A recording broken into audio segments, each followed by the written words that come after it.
suñu jógee ci terre bi dañuy dellu soit ci résultat élection locale yi ginnaaw élection locale yi ñu génnoon muy élection gox-goxaan yi bu mu génnee gis ngeen ni que amoon na coow lu bare ñii di naan Yewwi Askan bi dafa dóor Benno Bokk Yaakaar ginnaaw loolu nag le président de la République Macky Sall génnoon na wane ni que moom dafa am satisfaction ci élection yi ndaxte plus de 80% moom moo ko gagné maanaam téeméer boo jël. soo xoolee juróom-ñeenti fukk yi moom moo ko gagné ñaar fukk bi la Yewwi Askan bi séddoo ak yeneen parti ginnaaw loolu nag xamal na ne que daal opposition bi nekkeewuñu fi dara lu dul indi benn tentative d'intoxication ci opinion bi muy résultat local yi Macky Sall nee na tentative d'intoxication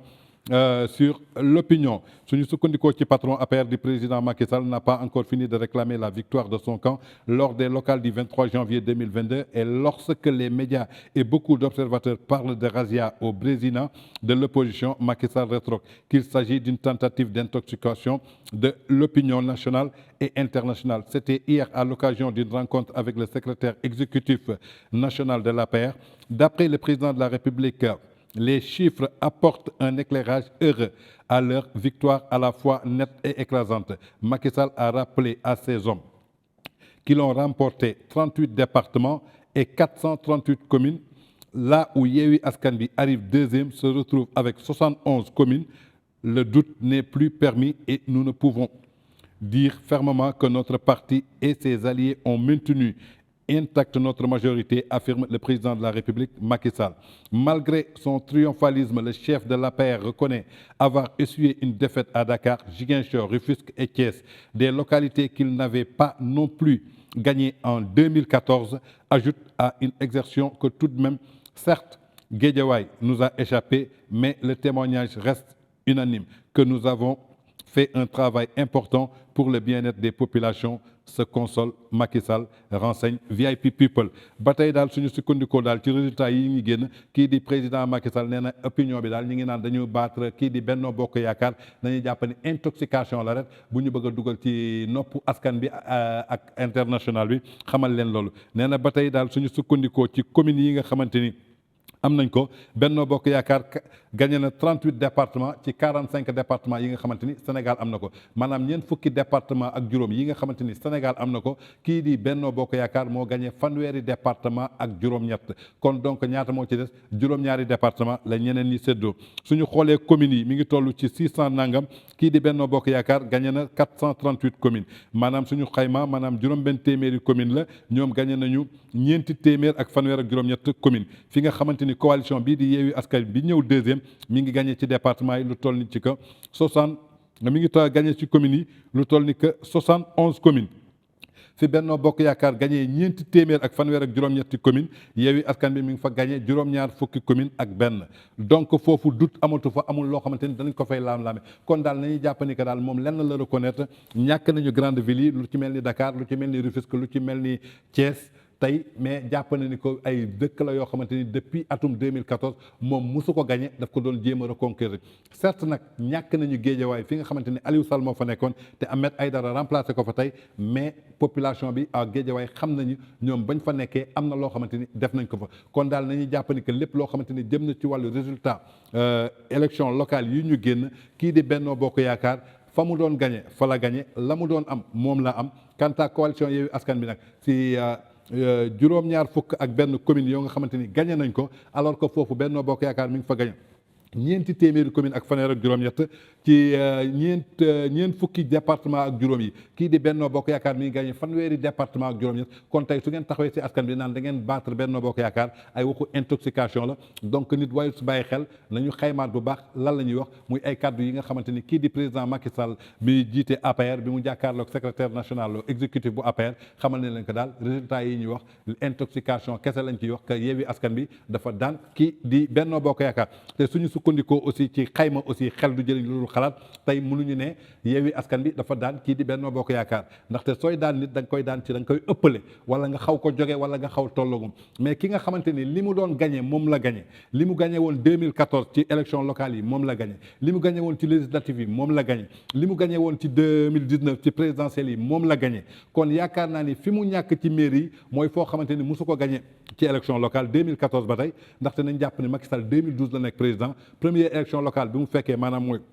2014 donc mosu ko gagné tey suñu nee Thiès musu ko gagné ci loxo Idrissa Seck la nekkoon donte Idrissa Seck dafa ñëw rallié wu jël poste conseil économique et social Rufisque musu ko gagné donc dëkk yooyu je crois que daf ko doon jéem a conquérir xel mën na nangu loolu que Benno Bokk Yaakaar ñàkkul même ci élection présidentielle yi dëkk yooyu musu ko ñàkk kon donc fi mu ñàkk rek maanaam mooy Guédiawaye fi nga xamante ni Aliou Sall kii moo ko fa remplacé di Ahmed Aïdara mais liggéey nañ fa liggéey boo xamante ni jéggi na dara mooy li may wax rek askan bi jamono ji tey opposition bi dañu utiliser benn système de manipulation ba jàll ci élection locale yi bañ jàllee ci élection locale yi utiliser nañu forme bu leen neex mooy li ñuy wax rek politique xeexu bandi la ku ci nekk da ngay xool noo yéeyee nopp askan bi benn côté aussi lancé woon naa ci appel président de la république Macky Sall ma ne ko da ngeen noppi ba opposition bi dominer leen ci communication ci réseaux sociaux yi ndaxte jamono ji ñëpp ñu ngi communiquer ci réseaux sociaux yi chaque jour suba ngoon guddeeg bëccëg ñi ngi jóg di dal ci seen kaw ñi ngi jóg di seen kaw mais APR leen la gëmoon ne ñun dañuy liggéey taluñu wax mais APR war na am ay membres yoo xamante ni war nañu taxawul leen ndaxte lañ doon gis ci jamonoy 13 Faye bi mu yoree COJER gisoon nañu ko COJER dafa doon dund dañ doon gis COJER carrément à chaque fois fu opposition bi waxee waa COJER dañuy génn tegg ko foofu ndaxte politique boobu la ñu toll mais ginnaaw bi 13 Faye jógee foofu Moussa Sow nekk fa kenn santeerutul COJER mi ngi am dem na sax ba jeune COJER yi si seen bopp nee nañu na Macky Sall jëlee foofu kii di Moussa Sow ndaxte liggéeyul dara te loolu aussi xel mën na ko nangu ndaxte COJER bi ñu doon dégg mu doon ay ndaw yoo xamante ni ñoo doon jàmmaarloo ndaxte tey su ngeen xoolee tey parti Pastef Ousmane Sonko daf ko defar encadré ko am ay jeunes am yoo xamante ni ñoo nekk ci réseaux sociaux yi am jeunes am yoo xamante ni ñoo nekk ci TikTok yi am jeunes am yoo xamante ni bépp information bu ñëw am na nu ñu koy véhiculer tey suñ la bëggee daaneel sax dem nañu ba génnee yenn genre méthode yoo xamante ni dañ koy teg ci nopp askan bi xamal ni ko nguur gi yow yaa leen ko teg donc je crois que tey politique moo toll foo xamante ni dafa changé bokkul ni ñu doon defee politique depuis 1980 bokkul ni ñu ko doon defee en 1993 politique bi moo changé actuellement c'est la jeunesse jeunesse bi nag tey ñoom ñooy suivre réseaux sociaux yi jeunesse yi ñooy dem ci kër yi ñoom ñooy waxtaanal ñoom ñooy yor TikTok yi ñoom ñooy waxtaan ak seen yaay yi ñooy waxtaan ak seen donc lu ñu dugal seen nopp donc loolu la ñuy gëm même su dee dañuy jël ay fen ak ay naxasaal teg ko ci seen kaw ba ñu gañe leen mais nañuy jàpp ni que tey fen boobu ak naxasaal bi ci kaw sénégalais yi lay këppwaat ndaxte képp koo xamante ne da ngaa fen ba jiite yaakaar naa ni fen yooyu est-ce que dina la may tey nga defar gox googu tey ñi la faloon tey nañu xool ñu bëri am na ñoo xamante ne tey ñu bëri fal nañ leen mais tey danañu am ay mal pour mën a def ay réalisation danañu am ay mal yoo xamante ne tey danañu mën a gérer foofu tey am na ci ay maires yu bëri yoo xamante ne est-ce que xam nañu texte mairie lan la est-ce que xam nañu lan mooy la décentralisation 3 est-ce que xam nañu lan mooy décentralisation des collectivités locales ndaxte tey su ngeen xoolee mairie Dakar tey su ngeen xoolee pouvoir yu bëri yoo xamante ni amoon na ko muy acte de décentralisation 3 boobu ñuy wax moo ko indi pouvoir yu mairie Dakar amoon yëpp ginnaaw bi ñu jàppee Khalifa dañ ko teggi ci mairie Dakar séddale ko 19 communes yi nga xamante ni tey ñu ngi ci biir Sénégal tey am na ñu bëri tey ñu ngi jiite yenn mairie xamuñu ko tey xamuñu mairie tey naka la war a liggéeyee mairie naka lay amee budget donc mairie foog nga collaborer ak état parce que projet yi ngay teg da nga koy teg dem jox ko état xool jox ko ministre des finances saytu ko ak ay techniciens ñu xool ni que ndax lii suñ ko defee ndax mën nañ ko fay wala mënuñu ko fay mooy genre empreinte obligataire boobu nga xamante ni Khalifa Sall bëggoon na ko def ba kenn mujj ko antul donc je crois que tey ñoom ñëpp ñoo war a doon benn xam ne Sénégal la ñuy xeexal xëccoo nguur amul solo lu am solo maanaam mooy luy defar Sénégal kan moo mën a defar Sénégal kan moo war a tax tey dund bi wàññeeku kan moo war a tax tey embouteillage dootul am ci dëkk bi kan moo war a tax tey courant dootul cher ci dëkk bi kan moo war a tax tey robinet dootul coupé kan moo war a tax tey mburu dañ ko war a wàññi ndaxte suñu xëyee géey mburu bi doon jar fanweer ñu yokk ci juróomi dërëm te depuis boobu ba léegi dafay yokku je crois que peuple bi tey dañu sonn boobu ñu sonn nag je crois que loolu moo répercuté wu tey ci pouvoir bi tey le président Macky Sall dafa war a xool dëkkam askanam tey xool dund bi naka la mel xool faju bi muy santé bi tey da ngay gis ñoo xamante ni dañuy feebar dem bu hôpital ñu bindal leen ordonnance dañuy mujj taxawaalu ñenn ñi dañuy mujj faatu donc tey war nañu xool naka la ñuy yombalee garab yi war nañu xool tey ci hôpital yi naka la war a amee ay pharmacie tey pharmacie yi nekk ci hôpital yi garab yu ñàkk fayda yu jar 1000 francs 1500 lañ la fay jaay mais yeneen yëpp ñu ngi koy jaay ci pharmacie yu mag yi loolu yëpp il faut que président defaraat ko xool askanam ne dund bi cher na ceeb bi cher na alors que tey ñi ngi am fii vallée bi ñu war ko fi mën a bayee tey ñi ngi jëw fii gerte bi tey diwlin bi ñu war ko defee Sonacos donc je crois que yooyu yëpp waratul cher tey ci Sénégal ñu privilégié consommer local bi tey ñu xool emploi des jeunes naka lañ koy defee bi ñu génnee ci vague bi tegoon nañ fi emploi des jeunes mais nañ ko tegaloon yëpp dañ ko politiser xool seen ay ñooñ jox leen ko tey je crois que yooyu problème la état du Sénégal war a mën a régler pour que mën a génn carrément ci xeex bii nga xamante ni bataille bii nga xamante ni opposition bi mi ngi koy dominer ndaxte tey opposition bi bépp kàddu bu mu yëkkati ne da ngeen sonn dañ ciy ànd ak ñoom dund bi dafa cher dañ ciy ànd ak moom courant bi dafa cher dañ ciy ànd ak moom parce que tey courant bi gën a cher mooy lan xoolal tey oyofal naka la ñuy sàccee tey sénégalais yi ci ñaari compteur compteur yu njëkk yi tey da ngay jënd 5000 francs woyofal mu defal la 48 kilowatts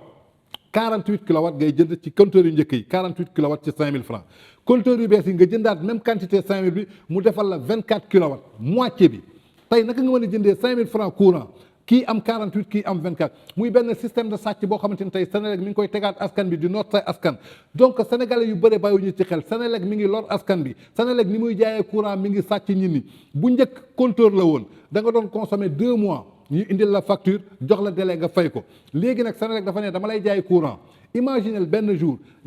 2 millions de sénégalais ku ci nekk jënd 5000 francs oyofal ñaata milliards nga jox Senelec yow déjà jox nga ko sa xaalis moom mi ngi liggéey sa xaalis te courant bu mu la jox yow consommé goo ko donc Senelec dafa indiwaat beneen système boo xamante ni mi ngi lor askan bi di dundee xaalisu askan ba pare di nax askan bi je crois que le président de la république dafa war a veiller waat ci loolu xool Senelec tey ni muy doxee système bu muy doxee askanam lay loraat te tey liggéey amul ci dëkk bi xaalis amu fi nit ñi sonn nañu Covid la ñu génnee pendant 2 ans recettes yu bëre wàññeeku na économie bi dañu sonn te su ngeen xoolee tey Sénégal secteur privé bi moo occupé plus de 70% maanaam ñoo xamante ni dañuy góorgóorlu amuñu salaire yaakaaruñu fenn li ñuy jaay li ñuy lijjanti marchand ambulant yi war a ñëw concentré wu Dakar suñu paree yóbbul seen ay waajur am na ñoo xamante ni dañuy xëy ba pare 11h midi la ñuy xool lu ñuy Orange Money seen kër pour ñu mën a teg añ ñooñu tey coono bi leen nekkal tey opposition bi su génnee xam na ni que askan bi lii mooy seen coono ñi taxaw ànd ak askan bi ci loolu mais askan boobu même su gisul ni ko opposition bi xëy na suba suñ fi nekkoon mënuñu defar loolu mais dañuy ànd ak ñoom tey dafa am ay plan yoo xamante ni soo fi nekkee da ngay xool lan mooy priorité jàng bi mooy priorité faju bi mooy priorité lekk bi mooy priorité naan bi mooy priorité courant bi mooy priorité ndaxte jamonoy internet lañ toll courant su amul kenn du liggéey dara du dox je crois que tey problème yooyu yëpp le président de la république war na ci bàyyiwaat xel keroog mi ngi doon jàkkaarloog ay ministre am di jàkkaarloog waa cadre APR tey su bëggee xam lan mooy sanction ci wàllu élection locale yi na jàpp ni que problème yi ma ko souligner lii mooy problème bés bu ko respecté defal ko askan bi joxaat ko bopp balaa législative yi. ku siiw yéena ku siiwal dëgg la ku yàqu yéena ku yàq dëgg la